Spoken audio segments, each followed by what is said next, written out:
আসসালামু আলাইকুম। সংবাদে আপনাদের সবাইকে স্বাগত জানাচ্ছি। আমি ফিরোজ তোহা। শুরুতেই আরবে কেবলস সংবাদ শিরোনাম জানিয়ে দেব এই মুহূর্তে হাতে পাওয়া সর্বশেষ গুরুত্বপূর্ণ আপডেট বাংলা সংবাদ। শুরুতেই থাকছে গুরুত্বপূর্ণ সংবাদের শিরোনাম। প্রধানমন্ত্রী শেখ হাসিনার ছেলে সজীব ওয়াজেদ জয় এবং আলী এ আরাফাতের আরেকটি ষড়যন্ত্রের তথ্য ফাঁস। প্রধান বিচারপতি ওবায়দুল হাসানকে সঙ্গে নিয়ে ভয়ঙ্কর তথ্য ষড়যন্ত্র চলছিল। কথা ছিল হবে জুডিশিয়াল কু। এই ষড়যন্ত্রের পেছনে ছিলেন ক্ষমতাচ্যুত প্রধানমন্ত্রী শেখ হাসিনার ছেলে সজীব ওয়াজেদ জয় ও সাবেক তথ্য প্রতিমন্ত্রী মোহাম্মদ এ আরাফাত। এই জুডিশিয়াল কুয়ের পরিকল্পনার তথ্য পেয়ে যান সেনাবাহিনীর গোয়েন্দারা। তাদের দেওয়া তথ্য পেয়ে ষড়যন্ত্র রুখে দিয়েছেন শিক্ষার্থীরা। প্রিয় দর্শক, আপনারা জানেন গতকাল শিক্ষার্থীরা হাইকোর্ট ঘেরাও করেন এবং প্রধান বিচারপতির পদত্যাগ দাবি করেন। এর পেছনের কি কারণ ছিল? এর পেছনে ছিল চাঞ্চল্যকর এক ঘটনা। জুডিশিয়াল কুয়ের মাধ্যমে অন্তর্বর্তী সরকারকে অবৈধ ঘোষণার একটা পায়তারা ছিল, যা ছাত্র জনতার আন্দোলনে রুখে দিতে সম্ভব হয়েছে। এ বিষয়ে গুরুত্বপূর্ণ একটি প্রতিবেদন হাতে এসেছে। প্রিয় দর্শক, আপনাদের জন্য পুরো প্রতিবেদনটি উপস্থাপন করছি, ভিডিওটি দেখতে থাকুন। এবারে জানাবো সজীব ওয়াজেদ জয়ের বারবার বক্তব্য পরিবর্তন কিসের লক্ষণ, জানালেন আলী রিয়াজ। গণঅভ্যুত্থানের মুখে পলাতক শেখ হাসিনার উপদেষ্টা সজীব ওয়াজেদ জয় ৫ই আগস্ট থেকে যেসব কথাবার্তা বলছেন সেগুলোকে কেবলমাত্র একটা বড় ধরনের ধাক্কার প্রতিক্রিয়া, কিংবা কি বলবেন কি করবেন সে বিষয়ে অস্থিরতা প্রকাশ বলে মনে করবার কোনো কারণ নেই।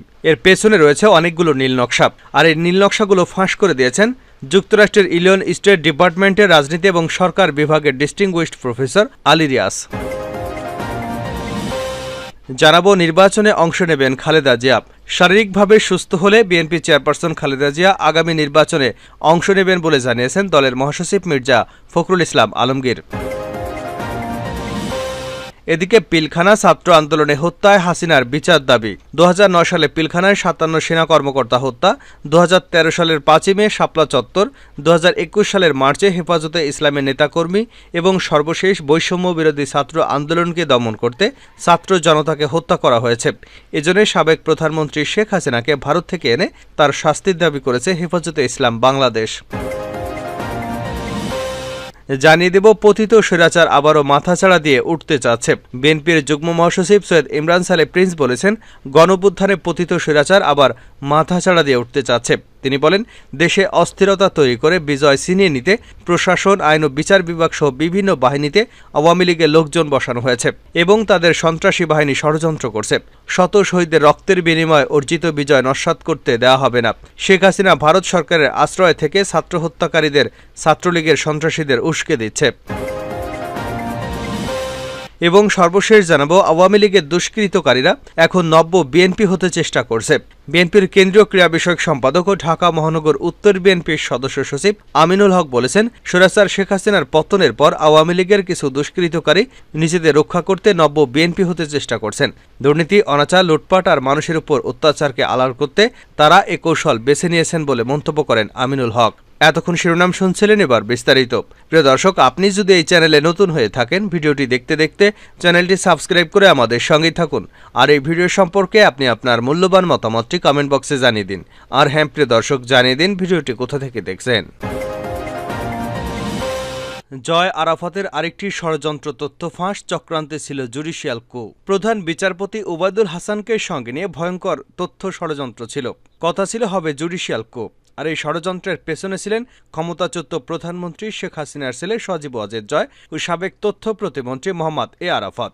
এই জুডিশিয়াল কুয়ের পরিকল্পনার তথ্য পেয়ে যান সেনাবাহিনীর গোয়েন্দারা। তাদের দেওয়া তথ্য পেয়ে ষড়যন্ত্র রুখে দিয়েছেন শিক্ষার্থীরা। শনিবার এমন কথাই জানিয়েছেন বৈষম্য বিরোধী ছাত্র আন্দোলনের অফিসিয়াল ফেসবুক গ্রুপ। সেখানে পোস্টটি করেন সমন্বয়ক মুসাদ্দিক আলী ইবনে মোহাম্মদ। বৈষম্য বিরোধী ছাত্র আন্দোলনের সহ সমন্বয়কের বরাতে উসমান গনি নাহিদ তার ভেরিফাইড আইডিতে একটি পোস্ট করেছেন। সামাজিক যোগাযোগ মাধ্যমে ফেসবুকে করা ওই পোস্টে এমনটি দাবি করেন এই সমন্বয়ক। ষড়যন্ত্র ফাঁস শিরোনামে তার টাইমলাইনে যা লিখেছেন তা হুবহু তুলে ধরছি। প্রধান বিচারপতি ওবায়দুল হাসানের পদত্যাগের নেপথ্যে কঠিন ষড়যন্ত্র ফাঁস হয়েছে। শেখ হাসিনাকে এক্স প্রধান বিচারপতি সিনহা যেভাবে অবৈধ ঘোষণা করতে চেয়েছিলেন, ঠিক তেমনি ষড়যন্ত্র করেছিল ওবায়দুল হাসান সহ কয়েকজন, যে রিপোর্ট এখনো মিডিয়ায় প্রকাশ করেনি। সজীব ওয়াজেদ জয় এতদিন আপনাদের সাথে আমি নেই, মা নেই বলে হঠাৎ গতকাল রয়টার্সকে বলেছেন তার মা পদত্যাগ করেননি। এটি একটি পরিকল্পিত ঘোষণা ছিল, যা বোঝা গেছে আজ। সেনাবাহিনীর নিচের দিকের অফিসাররা যদি জনগণের পক্ষে না থাকতো তাহলে আজকে আরেকটা রক্তের বন্যা বয়ে যেত। আজকেও সেনাবাহিনীর ছোট অফিসাররা রক্তক্ষয়ী সংঘর্ষ থেকে ছাত্র জনতাকে বাঁচিয়েছে। আজকে একটা কুয়ের প্ল্যান করেছিল জয় এবং আরাফাত, কিন্তু সঠিক সময় সেনাবাহিনীর গোয়েন্দারা ছাত্রদের কাছে সব তথ্য ফাঁস করে দেয়। এই তথ্য জানার পর জুডিশিয়াল কু রুখে দেয় ছাত্ররা। জয়, আরাফাত এবং তাদের গাইডদের গোপন প্ল্যান ছিল এইরকম। ডক্টর মোহাম্মদ ইউনূস যখন রংপুরে আবু সাইদের বাড়ি পরিদর্শন এবং কবর জিয়ারতের জন্য যাবেন এবং তারপর ওনারা হেলিকপ্টারে যখন আকাশে থাকবেন, ঠিক সেই সময় হাইকোর্টের অ্যাপিলেট ডিভিশন বিচারপতিরা ফুল কোর্ট বসিয়ে অন্তর্বর্তী সরকারকে অবৈধ ঘোষণা করবেন। সেই সাথে এই কুয়ের সাথে জড়িত সেনাবাহিনীর ২৫ কর্মকর্তা, চাকুরি থেকে কর্মবিরতিতে থাকা দুর্নীতিবাজ পুলিশের একটি দল রাজনীতিতে হট্টগোল শুরু করবেন, আর শেখ হাসিনা ভারত থেকে বাংলাদেশে চলে আসবেন এবং সাথে সাথে আওয়ামী লীগের আত্মগোপনে থাকা নেতাকর্মীরা মাঠে চলে আসবেন। এই পরিকল্পনা বাস্তবায়নের জন্য প্রধান বিচারপতি সরকারের সাথে কোনো আলোচনা না করেই হঠাৎ ৫৭ বিচারপতিকে নিয়ে জরুরি মিটিং ডাকেন। টিভি স্ক্রলে জরুরি মিটিং ডাকার সংবাদ দেখে দর্শকরাও কনফিউজড হয়ে যান। কিন্তু আগে থেকে গোপন খবর পাওয়া ছাত্র জনতা সকাল ৯টার আগেই চতুর্দিক থেকে ছুটে এসে হাইকোর্ট ঘেরাও করেন। সেনাবাহিনীর সমর্থনে প্রধান বিচারপতি পিছু হটতে বাধ্য হন এবং পালিয়ে যান। মিটিং স্থগিত হয়। ছাত্ররা বিচারপতির বাসা ঘেরাও করে রাখেন। সেনাবাহিনী শৃঙ্খলা রক্ষার আবরণে সেখানে ছিল। পদত্যাগপত্র সরকারকে দেওয়া হয়েছে নিশ্চিত হয়ে ছাত্ররা হাইকোর্ট এবং বাসভবন ত্যাগ করেন। এ ঘটনার সাথে জড়িত আপিল বিভাগের আরও ৫ জন বিচারপতিকে পদত্যাগ করতে বলা হয়। সজীব ওয়াজেদ জয়ের বারবার বক্তব্যের পরিবর্তন, এটা কিসের লক্ষণ, জানালেন আলী রিয়াজ। গণঅভ্যুত্থানের মুখে পলাতক শেখ হাসিনার উপদেষ্টা সজীব ওয়াজেদ জয় গত ৫ই অগাস্ট থেকে যেসব কথাবার্তা বলছেন সেগুলো কেবলমাত্র একটা বড় ধরনের ধাক্কা বা প্রতিক্রিয়া, কিংবা কি বলবেন, কি করবেন সে বিষয়ে অস্থিরতার প্রকাশ বলে মনে করার কোনো কারণ নেই। এগুলো নিয়ে ঠাট্টা তামাশা করারও সঠিক প্রতিক্রিয়া নয় বলে দাবি করেছেন যুক্তরাষ্ট্রের ইলিয়ন স্টেট ইউনিভার্সিটির রাজনীতি এবং সরকার বিভাগের ডিস্টিংগুইশড প্রফেসর আলী রিয়াজ। শনিবার এক ফেসবুক পোস্টে তিনি এ বিষয়ে কথা বলেন। আলী রিয়াজ বলেন, গণঅভ্যুত্থানের মুখে পলাতক স্বৈরশাসক শেখ হাসিনার উপদেষ্টা সজীব ওয়াজেদ জয় ৫ই অগাস্ট থেকে যেসব কথাবার্তা বলছেন সেগুলোকেও কেবলমাত্র একটা বড় ধরনের ধাক্কার প্রতিক্রিয়া, কিংবা কি বলবেন, কি করবেন সে বিষয়ে অস্থিরতা প্রকাশ বলে মনে করার কারণ নেই। এগুলো নিয়ে ঠাট্টা তামাশা করারও সঠিক প্রতিক্রিয়া নেই। এ বক্তব্যগুলো ধারাক্রম অনুসরণ করলে বোঝা যায় আসলে কি ঘটছে, কি ঘটেছে। এ কথাগুলো দেশের ভেতরের ঘটনা প্রবাহকে যেদিকে প্রভাবিত করার চেষ্টা করা হচ্ছে তার ইঙ্গিত। কিন্তু এ বিষয়ে অন্তর্বর্তী সরকার কতটা অবহিত এবং তা প্রতিরোধে কতটা সক্রিয় সেটা স্পষ্ট নয়। তিনি আরও বলেন, ৫ই অগাস্ট শেখ হাসিনা দেশ থেকে পালিয়ে যাবার পর এক ভিডিও বার্তায় স্বৈরশাসক হাসিনার পুত্র জয় বলেছিলেন, শেখ হাসিনার পর আপনাদের কি হবে সেটা আমারও চিন্তার বিষয় নয়, আমার পরিবারেরও বিষয় নয়। আপনারা বুঝবেন, দেশ, জনগণ, এমনকি তার দলের নেতাকর্মীদের প্রতি তাদের দায়িত্বের ব্যাপারে সম্পূর্ণ অবজ্ঞা এবং ঘৃণা প্রকাশ ঘটেছিল এই বক্তব্যের মধ্যে। তা ছিল ঠিক তাৎক্ষণিক প্রতিক্রিয়া, কিন্তু পরদিন থেকেই তার অবস্থানের বদল লক্ষ্য করা যায়। ৬ই অগাস্ট বিবিসির সাক্ষাৎকারে হাসিনা পুত্র জয় বলেন, শেখ হাসিনা রাজনীতিতে ফিরবেন না। আমার মনে হয় না এখানেই শেষ। আমার পরিবার এবং আমি আমাদের যথেষ্ট হয়েছে।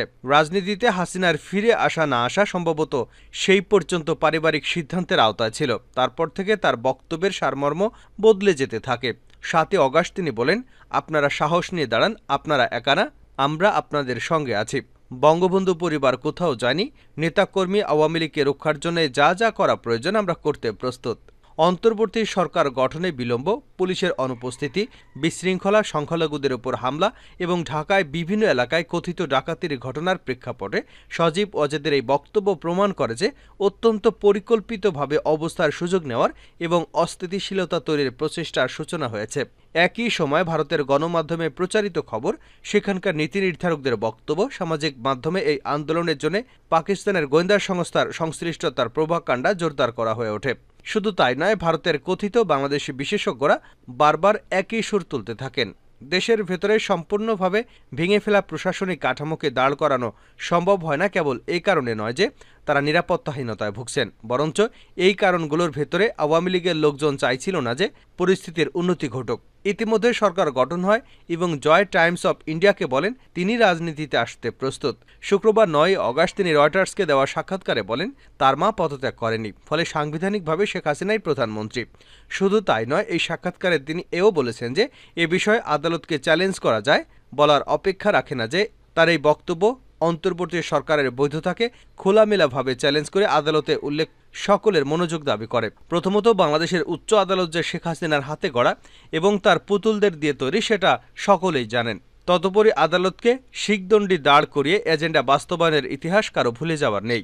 ত্রয়োদশ সংশোধনী বাতিল থেকে শুরু করে শেষ পর্যন্ত কোটা ব্যবস্থা বাতিল সব বিষয়ে আদালত দেখানোর ঘটনা আছে।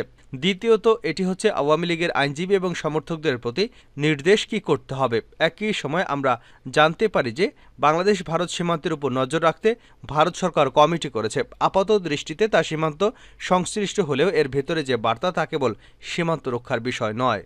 আদালতের বিষয়ে জয়ের বক্তব্যের পর শনিবার আকস্মিক সুপ্রিম কোর্টের ফুল কোর্টে সভা ডাকে অশনি সংকেত। মনে রাখা দরকার যে কেবল যে আদালত সাবেক স্বৈরাচারী সরকারের নিয়োগকৃত নিয়ন্ত্রণে আছে তা নয়। রাষ্ট্রপতি শাহাবুদ্দিনকে শেখ হাসিনা এককভাবে নিয়োগ দিয়েছিলেন। তার আনুগত্য নিয়ে সংশয় থাকাই স্বাভাবিক। বাংলাদেশের সেনাবাহিনীর প্রধান ওয়াকারুজ্জামান সহ সেনাবাহিনীর শীর্ষ পর্যায়ের নেতৃত্বের ব্যাপারে প্রশ্ন তোলার কারণ আছে। যেমন সেনাবাহিনীর সবচেয়ে আলোচিত সংস্থা ডিজিএফআই এর ব্যাপারে কোনো ধরনের ব্যবস্থা নেওয়া হয়নি।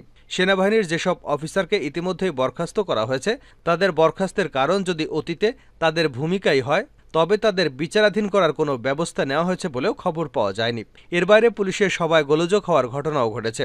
সাধারণ নাগরিকদের ভিতরে আশাবাদ, উদ্বেগ, আশঙ্কা উভয়ই আছে। কিন্তু এসব ঘটনা এবং পলাতক স্বৈরাচারী শেখ হাসিনার উপদেষ্টারা এসব কথাবার্তা ধারাবাহিক অন্তর্বর্তী সরকারের বৈধতাকে প্রশ্ন করে দেশকে সংঘাতের দিকে ঠেলে দেওয়ার চেষ্টারই লক্ষণ। নির্বাচনে অংশ নেবেন বেগম খালেদা জিয়া। শারীরিকভাবে সুস্থ থাকলে বিএনপির চেয়ারপারসন খালেদা জিয়া আগামী জাতীয় নির্বাচনে অংশ নেবেন বলে জানিয়েছেন দলের মহাসচিব মির্জা ফখরুল ইসলাম আলমগীর। বাংলাদেশের সাম্প্রতিক বিষয়বলী নিয়ে ভারতীয় প্রচার মাধ্যম এনডিটিভির সঙ্গে কথা বলেছেন বিএনপির মহাসচিব। এছাড়া নির্বাচনের মাধ্যমে ক্ষমতায় যেতে পারলে ভারতের সঙ্গে ভালো সম্পর্ক গড়ে তুলবেন বলেও জানিয়েছেন তিনি। মির্জা ফখরুল আরও জানিয়েছেন তার বিশ্বাস সেনাবাহিনী রাজনৈতিক প্রক্রিয়ার কোনো হস্তক্ষেপ করবে না এবং সম্প্রতি শেখ হাসিনার পতনের যে আন্দোলন শুরু হয়েছে সেটির সঙ্গে উগ্রবাদের কোনো সংশ্লিষ্টতা নেই। পিলখানা ছাত্রদের আন্দোলনে হত্যায় শেখ হাসিনার বিচার দাবি। 2009 সালে পিলখানায় 57 সেনা কর্মকর্তা হত্যা, 2013 সালের 5 মে শাপলা চত্বর ও 2021 সালের মার্চে হেফাজত ইসলামের নেতাকর্মী ও সর্বশেষ বৈষম্য বিরোধী ছাত্র আন্দোলনকে দমন করতে ছাত্র জনতাকে হত্যা করা হয়েছে। এজন্য সাবেক প্রধানমন্ত্রী শেখ হাসিনাকে ভারত থেকে এনে তার শাস্তি দাবি করেছে হেফাজতে ইসলাম বাংলাদেশ। গতকাল শনিবার বিকেলে বায়তুল মোকাররমের উত্তর গেটে নৈরাজ্য প্রতিরোধ ও শান্তি প্রতিষ্ঠার লক্ষ্যে আয়োজিত গণসমাবেশে হেফাজতের ইসলামের নেতারা এ দাবি করেন। এতে সভাপতিত্ব করেন হেফাজতে ইসলামের মহাসচিব সাজিদুর রহমান।